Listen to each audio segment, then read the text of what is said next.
And we are joined now by Jewish News One correspondent Ron Jacobson. Hello, Ron. Good morning. And good morning, good morning. What do you have for me today? Well, some really nice stories. You've heard of Arnon Milchan. I mean, you've lived in the U.S. and... I think the world has heard of her. Pretty Woman. Pretty Woman, L.A. Confidential, Fight Club, big Mr. and Hollywood Mrs. producer. Smith, Wow. JFK, and the list goes on and on and on. Well, this week he has decided to open up about something that everybody kind of knew. Suspected? Yeah, I knew. Yeah, That's very but true. you know, when you're 16, almost 69, there's a time in your life where you don't give a damn what anybody says I think anymore. if you aren't in Milch and you have that kind of money, you really don't give a Yes, damn. well, you know, Yeah. he's the 37th most wealthiest Jew in the world, according to Forbes magazine. So there you Wow, go. Forbes is a Jew rich list? There you go. Wow. Okay. And he did it here in Israel for Ilana Dayan on Channel 2. It's like the Israeli 60 Minutes. Exactly, Right. or Panorama in In the BBC. UK, yeah. And he opened up to her. They were following him actually for a whole year. I exclusively interviewed Ilana Dayan about the whole process of Right. doing this for Jewish News One, and she told me they were following him for a whole year.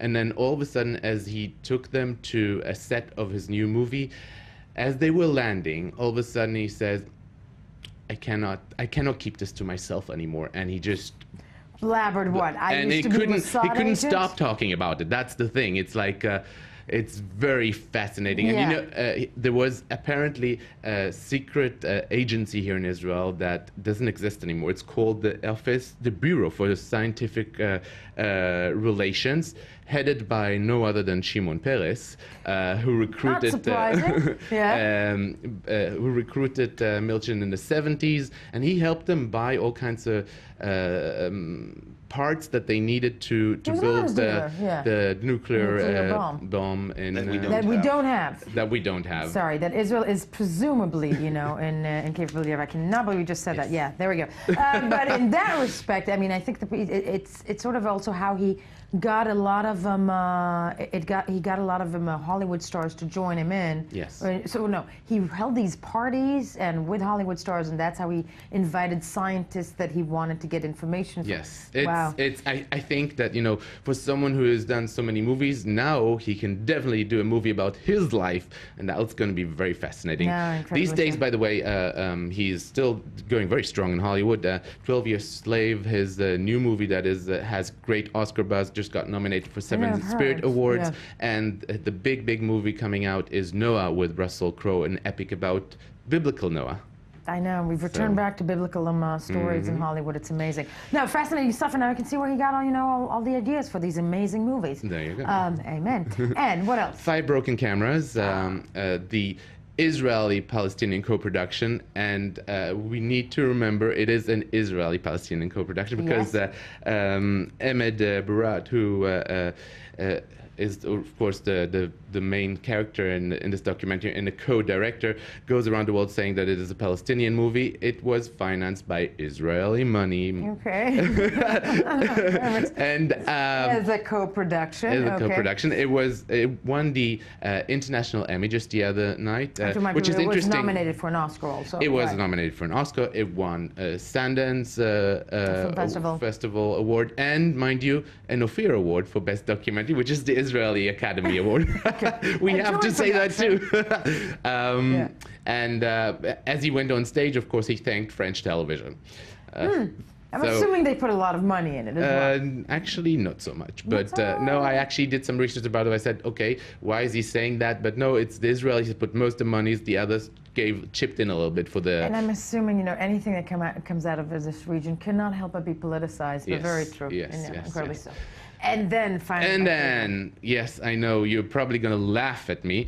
The Eurovision Song Contest. Everybody Stop, is. I'm never going to laugh at the Eurovision Song Contest. It's, you know, it's the essence of my childhood. There you go. Yes. So they started working on it. It's the 59th edition. It's going to happen in Wait, and Copenhagen. do we know how many people sorry, how many countries are in it now? Because, I mean, Johan, help me out. When we were growing up, Yeah. that Eurovision had, what, like 10, 15 countries Yeah, in it? now No, it's around 20. hundreds. Now It's it's like hundreds. No, it's it's- really it's like in the- they invented countries to put them in.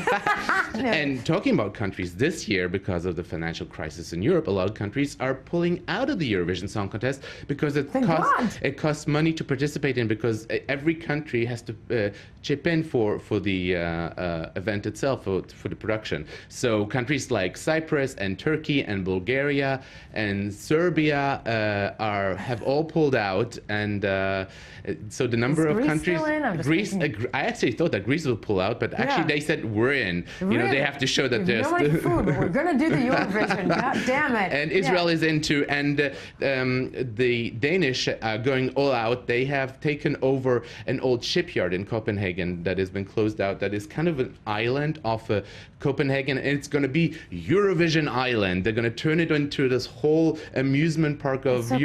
That's Eurovision. like the Olympics. Yes, something like that. It's to that effect. And I'm trying to think how relevant still is the Eurovision, because it's not the days where Celine Dion goes on stage 11 years old with a guitar and wins it. I mean, it's 30-some But odd. still, they have over 500 million people watching the event every year. Wow. It's still huge. You know, people like to mock it, to laugh at it, but they still tune in.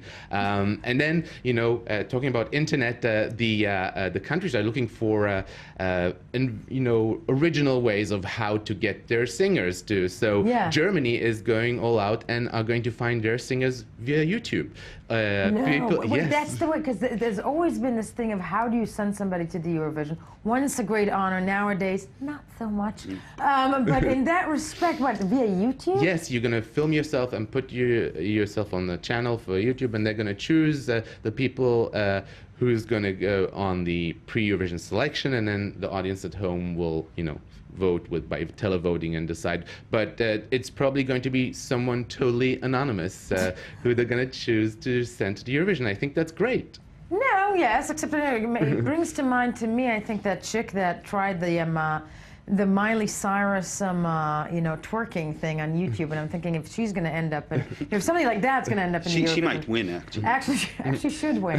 Here in any Israel, ways- by the way, last year we had a kind of a reality show where they had like a few evenings of elimination, and then after they went the step ahead of Right. choosing, they're trying to scale back again, and there's going to be one singer singing 4 songs, and then And like in the old days. yes. Okay, God bless the Eurovision. But still, Ron Jacobson, thank you for joining me. Johan Tunbring, thank you for being with us today. And that is it for us this morning. I'm beginning to beep. Visit us on the web or on our Facebook page, I24 News. Don't forget to join us tomorrow for another morning edition to start your day every single day, as you should.